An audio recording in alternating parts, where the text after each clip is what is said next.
বকর সিদ্দিক রাদিয়াল্লাহু তাআলা তিনি ছিলেন আল্লাহর নবী বিশ্ব নবী রাহমাতুল লিল আলামিনের খাস একজন বন্ধু, ঘনিষ্ঠ বন্ধু, বিশ্ব নবীর প্রধান সাহাবী। কথা বলেন ঠিক কিনা?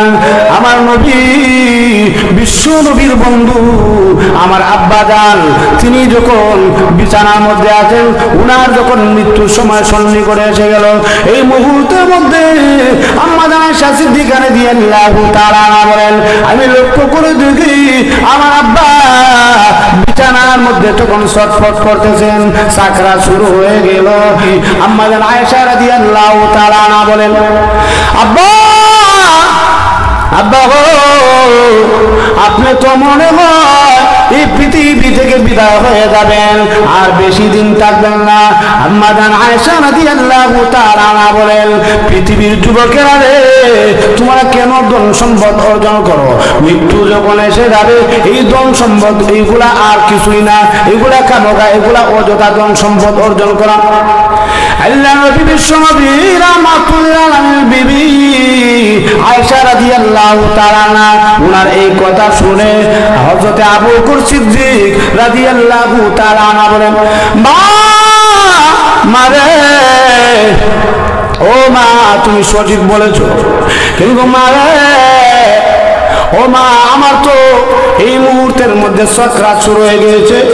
ও মা, ও মা তুমি এই আয়াত পাঠ করো, ওয়াজা আস-সাকরাতুল মাউতি বিল হক।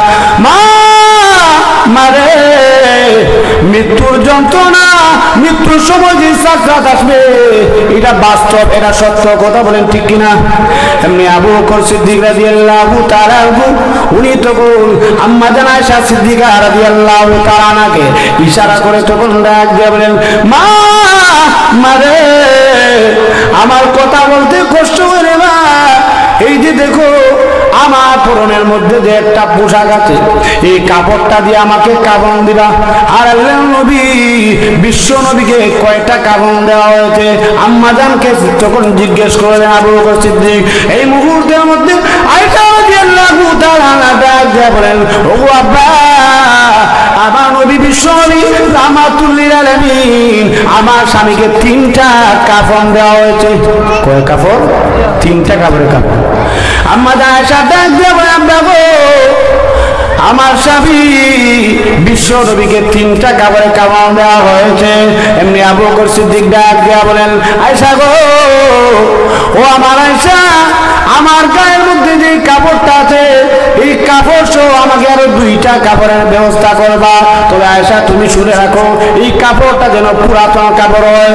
এমনি আয়েশা ডাক দিয়া বলেন, আব্বা আব্বা গো, মানুষ সাধারণত নতুন কাপড় চায়, কিন্তু তুমি কেন পুরাতন কাপড় চাইতেছ? এই মুহূর্তের মধ্যে আবু বকর সিদ্দিক ডাক দিয়া বলেন, আয়েশা গো, ও আমার আয়েশা, মানুষ যখন পৃথিবী থেকে বিদায় হয়ে যাবে, এই মানুষের জন্য পুরাতন কাপড়টাই হচ্ছে বেশ। আর একজন মানুষ যখন জীবিত অবস্থায় থাকবে, এই জীবিত মানুষের জন্য নতুন কাপড় বেশ। ভাইরা আমার তাকায় দেখুন, আবু বকর সিদ্দিক রাদিয়াল্লাহু তাআলা উনি যখন এই পৃথিবী থেকে বিদায় হয়ে যাবে, তিনি মৃত্যুর যন্ত্রণায় ছটফট করছে কিনা? করছে। লক্ষ্য করে দেখুন, শুধু তাই নয়,